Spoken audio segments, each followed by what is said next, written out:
Modo Protegido, el podcast de un autoproclamado programador de videojuegos.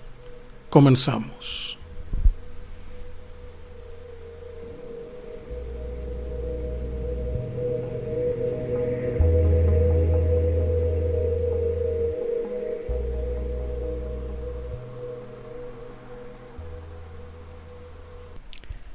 Hola mundo. Sí, eso es lo primero que hace un programador al aprender un nuevo sistema. Crea un programa que escriba Hola mundo en pantalla. Y como ya lo hice, ahora haré las presentaciones. Soy un programador independiente, y por independiente quiero decir que voy a donde quiero.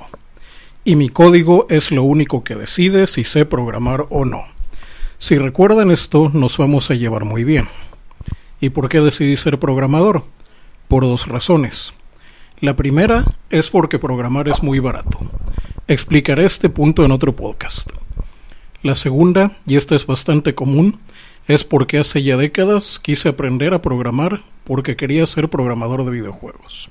Sí, sé que muchos comenzaron así.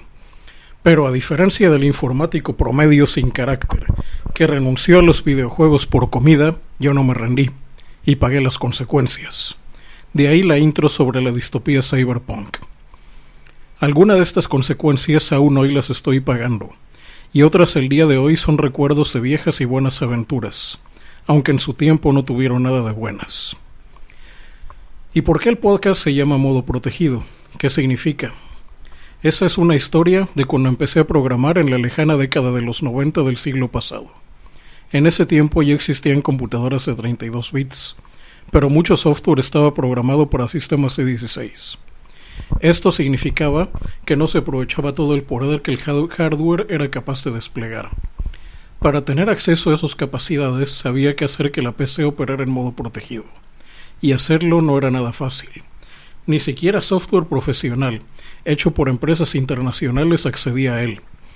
Muy pocos programadores podían activarlo y usarlo bien.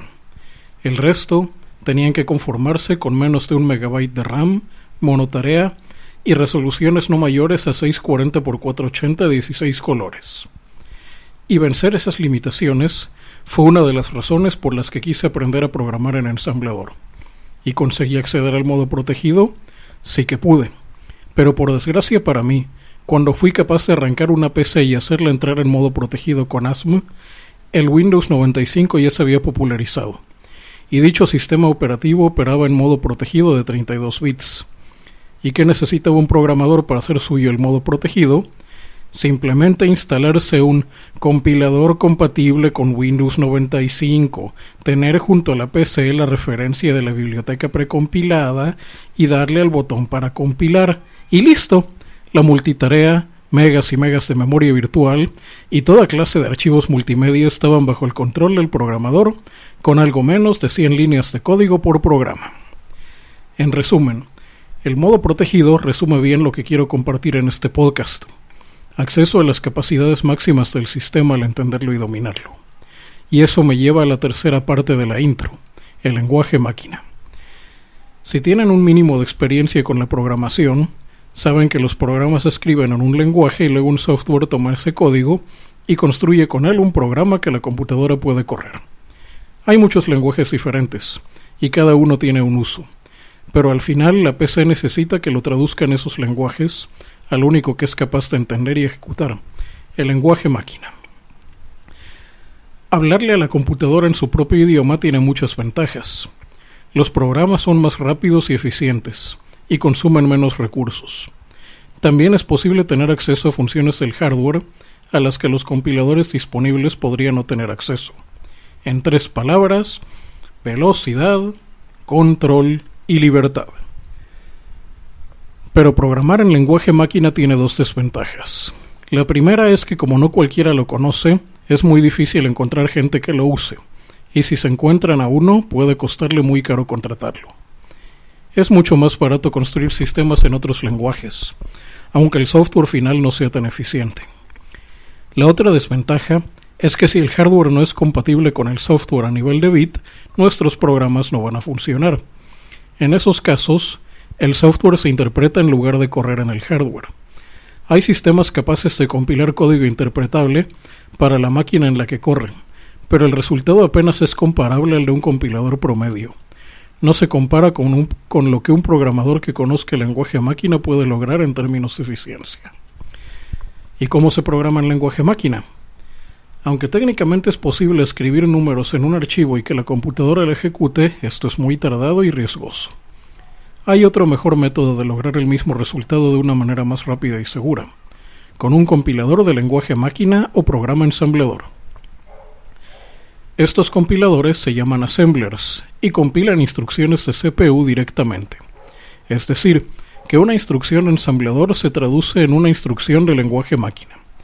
Y aunque en término ensamblador en idioma español se usa tanto para el compilador como para el lenguaje, en inglés se usa la palabra assembly para el lenguaje en el que el programador escribe el código y assembler al software que toma este programa y construye un programa ejecutable por el CPU a partir de él. Ya para pasar a la siguiente sección, me queda decirles el por qué decidí hacer este podcast. Lo hago para diversificar mis inversiones. Pues de unos años para acá, hacer videojuegos se volvió demasiado fácil. Y cuando un trabajo es fácil, siempre habrá alguien dispuesto a trabajar por menos.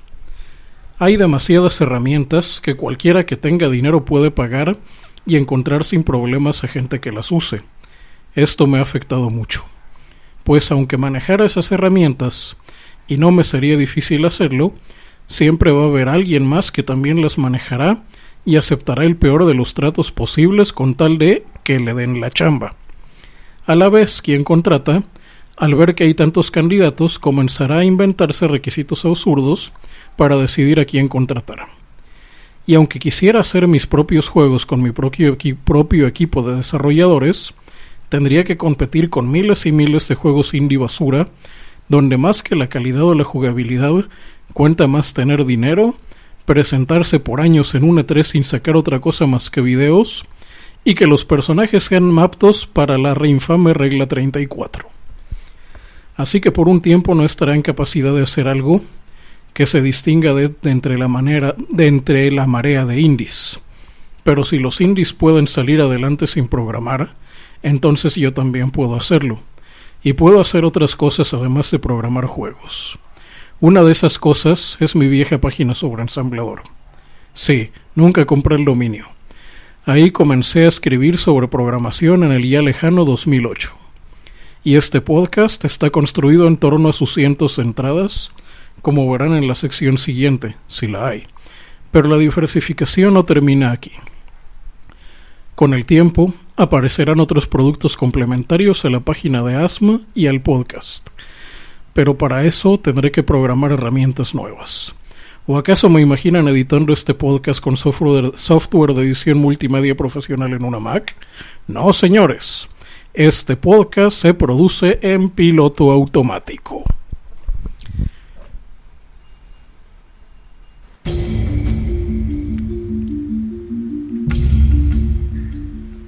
Archivos ASM86.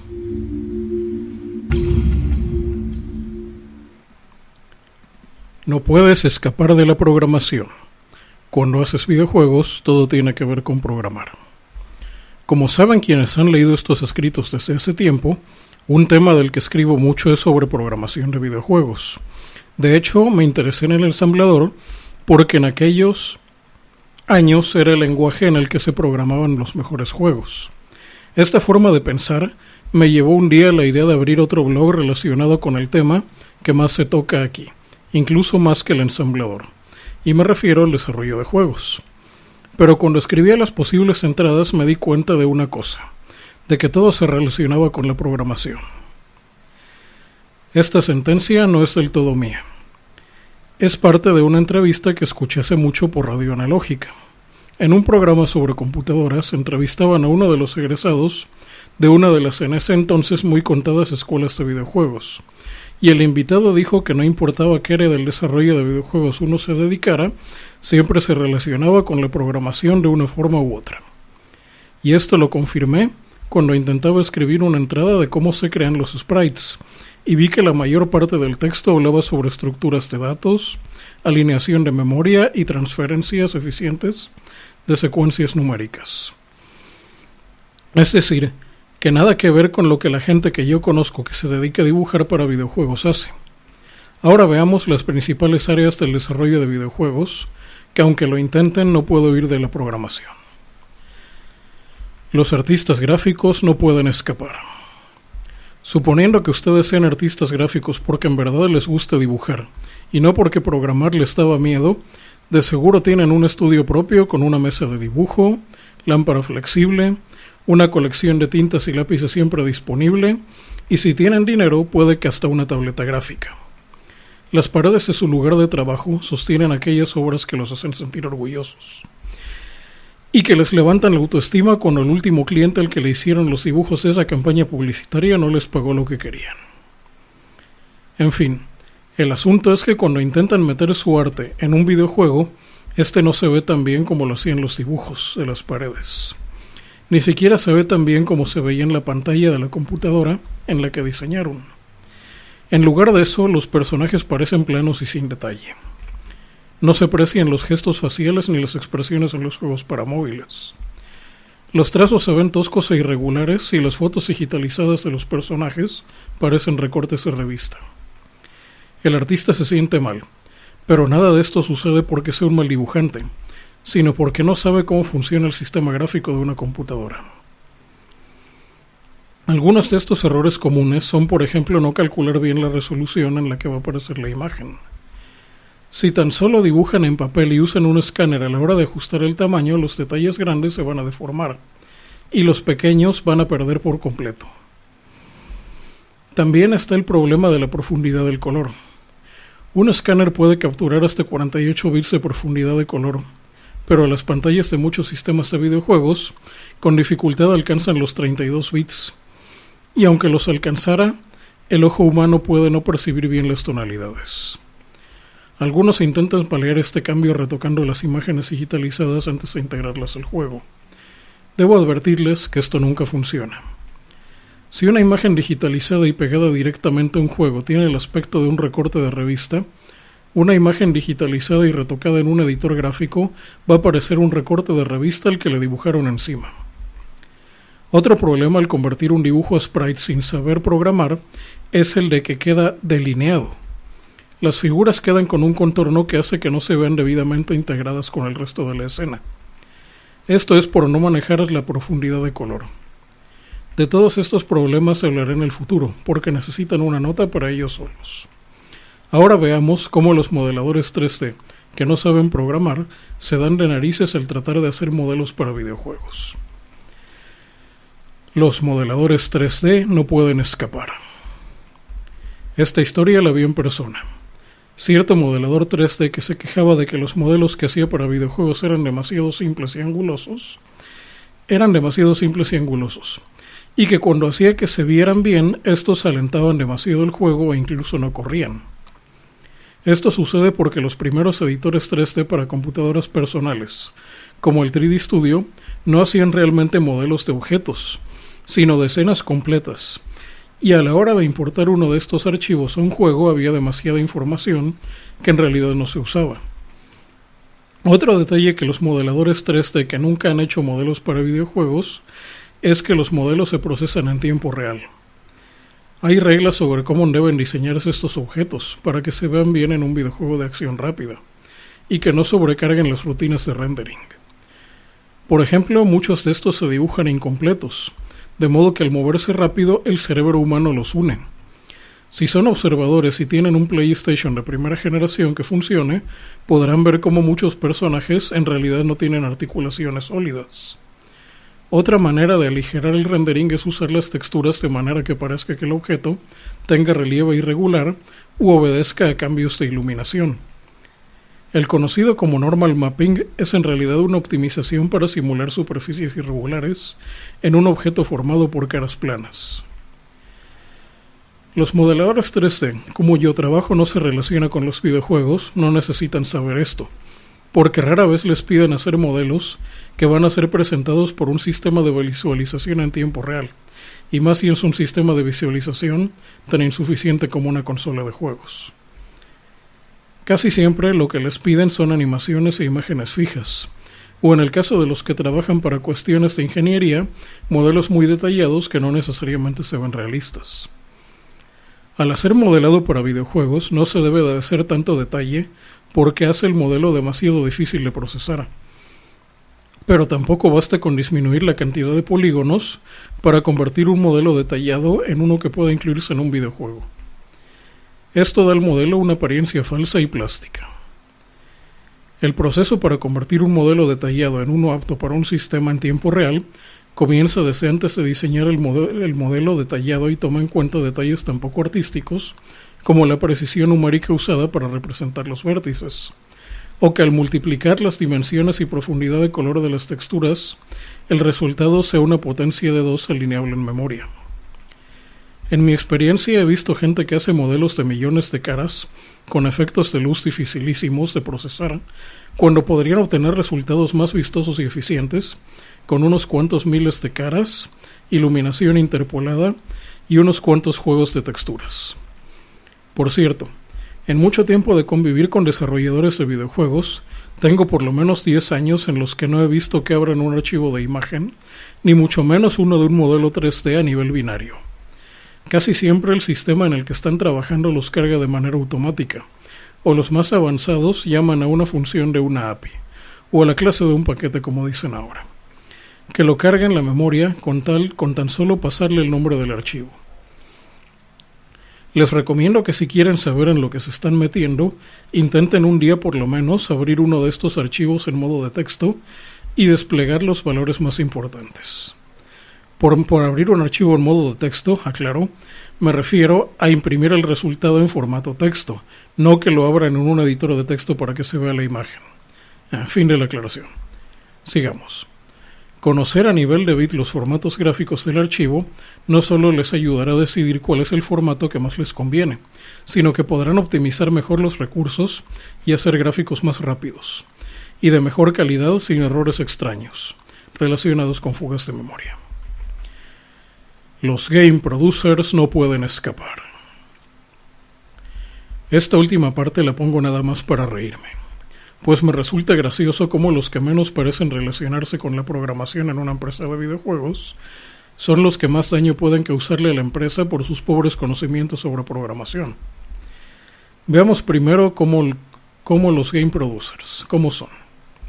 Un game producer, o al menos los que yo he conocido personalmente, son jóvenes egresados de prestigiosas carreras de negocios y tienen experiencia en comercio internacional. Para ellos es sencillo conseguir fondos para arrancar proyectos, y conocen gente que les ayuda a publicar y vender sus productos. Su problema es que decisiones que parecen perfectamente razonables para un negocio cualquiera pueden ser verdaderos suicidios a la hora de hacer videojuegos. Pues una cosa que casi todos los game producers aprenden a la mala es que esto de los juegos es lo que en cultura corporativa se llama bet your company, que es cuando inviertes meses o hasta años en producir algo que no sabes siquiera si se va a vender. Un producer puede hacer cálculos del costo de desarrollar un videojuego a lo largo de un año, y luego ver que una adquisición de una licencia de un engine puede recortar ese costo y ese tiempo y el costo a la mitad. Cuando ve que el desarrollo no avanza según lo planeado, contrata a más ingenieros para sacar el trabajo, y hasta prevé cómo cubrir las inminentes pérdidas. Y al final, si es listo, hace un trabajito para un cliente corporativo, queda tablas con las deudas y liquida la empresa. Esto le pasó porque aunque su razonamiento era perfecto para producción industrial o negocios tradicionales, al no saber de programación cometió errores que lo llevaron a la bancarrota. Y es que para sacar a flote un negocio de software es necesario conocer una serie de fenómenos que solo ocurren en ese tipo de negocios. Como que mientras más ingenieros se unen al trabajo en etapas avanzadas, más tiempo tarda el sistema en terminarse.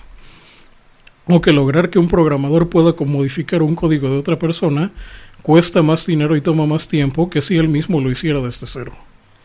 Incluso hay grandes tomos sobre administración del desarrollo de software, y las carreras de ingeniería en computación más serias comienzan a orientarse más a eso que realmente programar. Un productor o especialista en negocios que no sepa de programación puede cometer ese tipo de errores, y otros que le harán perder mucho dinero, y sobre todo no cumplir a tiempo con los deadlines. Los beta testers no pueden escapar. Finalmente llegamos a lo más bajo de la empresa de videojuegos. Conocidos en otra época como beta testers y hoy simplemente como QA, el QA es un pobre diablo al que le obligan a jugar los mismos juegos malos una y otra vez durante horas para detectar errores. Si tanto los jefes encargados del departamento de control de calidad como los QAs no saben nada de programación, van a mantener las partidas durante días y noches enteras y al final se van a colar errores. Y esto ocurre porque probar un videojuego no es simplemente jugarlo, sino que el que lo prueba debe de ser capaz de destruirlo. Suponiendo que antes de pasarle al probador humano, los programadores ya efectuaron toda una batería de pruebas automatizadas para llevar el juego a su límite, y que el encargado de probarlo sabe de programación, seguro hará pruebas que ningún jugador considerado normal haría. Por ejemplo, un programador sabe que los números se guardan en espacios de memoria de longitud limitada, y no pueden crecer indefinidamente. Una prueba sería acumular todas las monedas o ítems que pueda para ver cuántas puede cargar el personaje.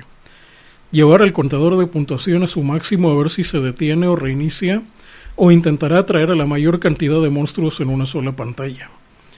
Esas pruebas casi siempre conducen a un viejo error conocido como overflow, y pueden hacer que el juego se trabe o ocurran cosas extrañas. Otro tipo de prueba es la siguiente. Si conoce el concepto de banderas y toma decisiones, puede intentar cosas como tomar una vida al mismo tiempo que reciba el golpe final, o intentar guardar el juego justo en el momento que va a aparecer la pantalla de Game Over.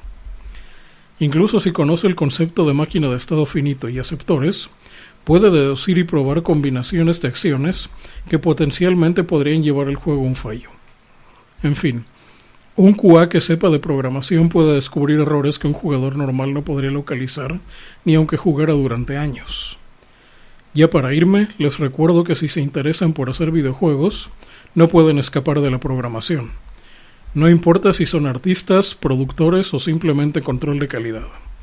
Les digo esto porque he visto grupos de desarrollo que no tienen programadores, o estos son muy pocos en comparación con los especialistas en otras áreas, o que simplemente los menosprecian y marginan. Si sus trabajadores no tienen un mínimo de conocimiento de programación, por lo menos procúrenles un asesor que sí sepa y los oriente en su trabajo. Aunque viéndolo bien, si los artistas, productores o QAs no les interesa un mínimo la programación, ¿para qué quieren dedicarse a hacer videojuegos? Fin de la nota.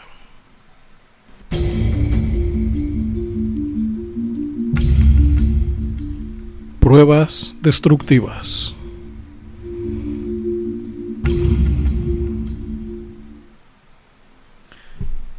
Bueno, pues esta sección es diferente a las demás, pues no estoy utilizando una hoja o algo similar para leer. Obviamente esta sección va a tener mucho más muletillas, brincos y demás ruidos poco profesionales, dejémoslo ahí. Además de que va a variar mucho mi velocidad para hablar. Esta sección es la de pruebas destructivas. ¿Y qué se hace en pruebas destructivas? Verán, como el podcast era muy pequeño, ahora voy a tener que utilizar una sección donde voy a probar hacer varios experimentos. Dependiendo de cómo esos experimentos procedan, decidiré si agrego esas secciones o no. De ahí que se llamen pruebas destructivas, pues muchas de ellas no van a quedar bien, no van a salir en buenas condiciones. Esta vez el experimento se llama el buffer. Daré los detalles técnicos de lo que es un buffer, pero por ahora dejemos lo que es como una caja donde uno va aventando cosas y ya tranquilamente las recoge después. De hecho, hay una nota completa sobre eso en el blog de Ensamblador. Entonces, como esta parte no tiene más guión que unas pequeñas anotaciones que tengo que seguir mientras hablo, pues eso se va a mantener. Entonces, vamos a ver la primera anotación. Explicar lo que son las pruebas destructivas, ya lo expliqué. Explicar lo que es el buffer, también lo voy a poner. Que es, ya lo dije, es simplemente hablar sin necesidad de un guión. Obviamente no va a ser lo que se dice muy profesional. De hecho, como no tengo a nadie más para hablar, se va a oír un poquito extraño. Vamos a ver. Siguiente nota, aclarar la parte en el que el tubo lo hace. Sí, ese es otro detalle. No estoy seguro de dónde escuchen esto, no sé si será en iVoox o en YouTube, pero a la hora de subir todo este material a YouTube, no va a subir como un audio completo, sino que van a subir pequeños audios. ¿Que por qué demonios hago esto? Se preguntarán. Simple. Cuando una persona está en un podcast, lo que quiere es escucharlo mientras está haciendo otra cosa. Y le fastidia tener que detenerse para cambiarlo o poner otra cosa. Entonces un podcast debe de ser razonablemente largo. En cambio, un video de YouTube tiene que ser mucho más pequeño. Tiene que ser algo que se consuma en pocos minutos. Dependiendo de las condiciones, no debería de pasar de 10. Es muy raro que alguien realmente se siente a ver un video completo de YouTube. Y los que lo hacen, casi siempre dejan el aparato en algún otro lado mientras lo oyen como si fuera un podcast. Entonces, tomando en cuenta el bajo attention span, ¿cómo se traducir eso en español? El rango de atención del usuario promedio de YouTube es muy bajo, pues esto se va a reducir cada vez más. Por ejemplo, apenas llevo 3 minutos en este audio, pero esos 3 minutos equivalen casi a media nota del archivo del blog de ensamblador. Entonces es por eso que en YouTube voy a partir los audios, mientras que en el blog de iVoox, o lo que encuentre mejor, porque iVoox o pagas para que el podcast... Bueno, hay mejores opciones que no sé si podría pagar en iVoox. Bueno, pasemos a la siguiente nota. Discutir la forma de ordenar los nombres para no fastidiar. Ok, este es otro asunto... ¿qué le pasa a esta máquina? Este es otro asunto de cómo ponerle los nombres a las cosas. El smartphone normie típico solo muestra una pequeña parte de la entrada. De hecho, hay muchos chistes al respecto de cómo YouTube corta las entradas de los videos. Lo único malo es que necesitaremos miniaturas, pero de eso hablaremos tal vez en este mismo audio. Entonces, primero necesito una parte que atraiga al público. Eso sería el tema del que estuviera hablando en ese momento. Después sería decir de dónde salió con un orden. ¿Cómo podría explicarlo de manera sencilla? Se supone que los dominios de Internet están organizados de modo que si uno los lee de derecha a izquierda, vayan tomando un área cada vez más pequeña hasta que al final se refiere uno al lugar exacto donde deben de estar. Y algo muy parecido voy a manejarlo. De todas maneras, quien quiera escuchar algo se va a ir por el tema del video y el resto de la forma de clasificarlo va a quedar oculta. Pero servirá para la gente que quiera encontrar más cosas, en lo que se me ocurre una manera de clasificar todos esos datos. Vamos a ver, siguiente punto a discutir. Discutir los próximos episodios y cómo se fabrica el podcast. Empecemos por los siguientes episodios. Pero ¿por dónde empiezo? Se supone que este podcast es sobre programación de videojuegos y cosas así. Pero realmente, seamos sinceros, este audio lo puse realmente en un lugar donde la gente que juega videojuegos quiera darse una idea de lo que hay atrás de ellos. Y, mucho más para mayor lulz, lo que sucede en Latinoamérica y específicamente México, donde he tenido la suerte o desgracia de haber conocido a más de uno. No se preocupen, trataré de no ser demasiado agresivo. Realmente si no tengo nada malo, realmente nada bueno que decir de alguien, simplemente no lo voy a decir. Pero pues hay cosas que no importa si la gente va o viene, uno siempre las acaba cometiendo. Tal vez ahora mismo haya alguien más escribiendo o dictando un podcast para hacer exactamente lo mismo que yo. O tal vez incluso para trolearme. Sería divertido escuchar ambos podcasts juntos.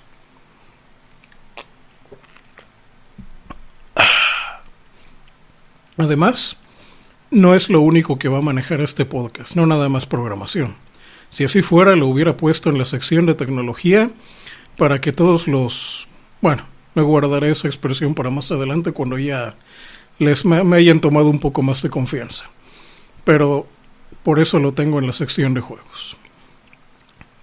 Ahora pasando al siguiente punto, ¿cómo se fabrica este podcast?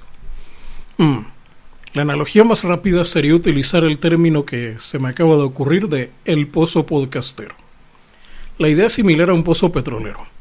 Digamos que tengo un pozo lleno de porquería, del que cada cierto tiempo y de manera inesperada van saliendo idioteces, algunas muy divertidas, otras no tanto, y otras aún menos como el que están escuchando en este momento.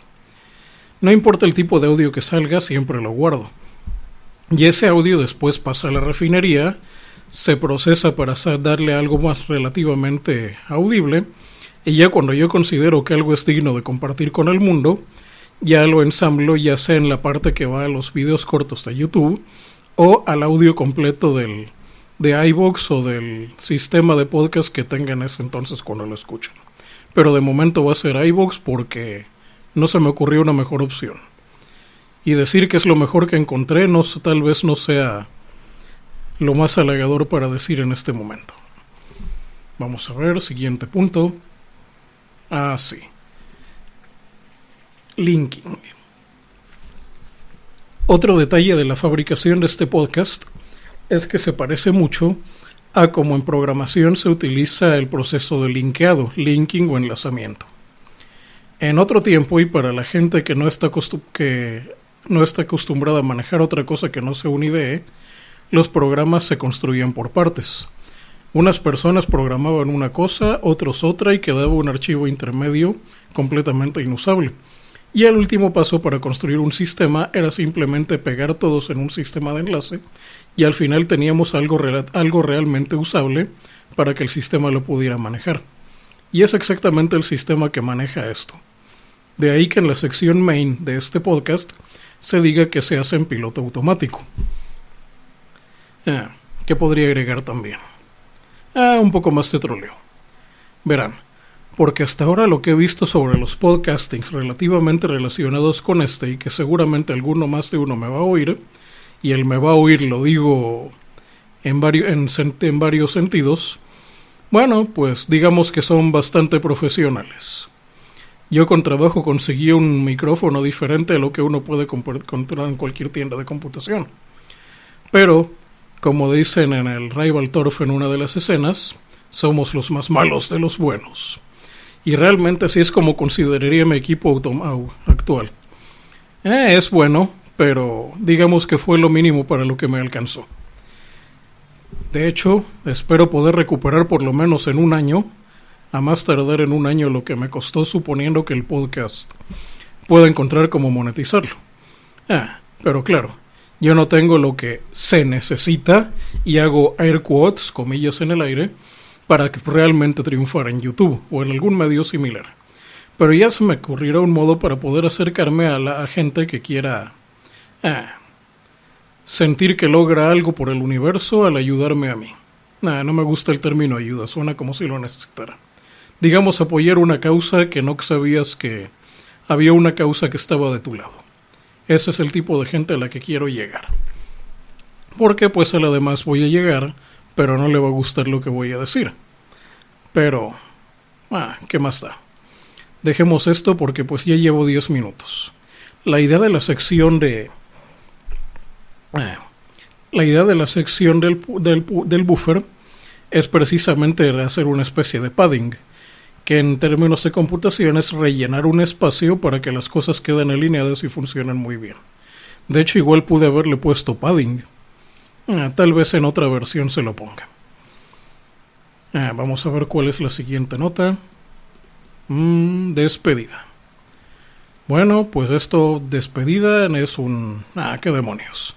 Si todo sale bien, para la siguiente semana voy a tener otro podcast igual a este, y entre semana voy a ir subiendo pequeños pedazos al tubo para que los pequeños peces beta que pican por curiosidad de algún audio lo puedan ver. Bueno, cuando digo pequeños peces beta me refiero a el corto espacio de atención que tiene alguien que está en YouTube, ya que recibe demasiada información. Aunque el término pez beta se puede aplicar en otras circunstancias que tal vez mencione en algún famoso videojuego. Bueno, dejemos eso para cuando llegue el momento. Por ahora me voy y sigo programando. Ya veremos.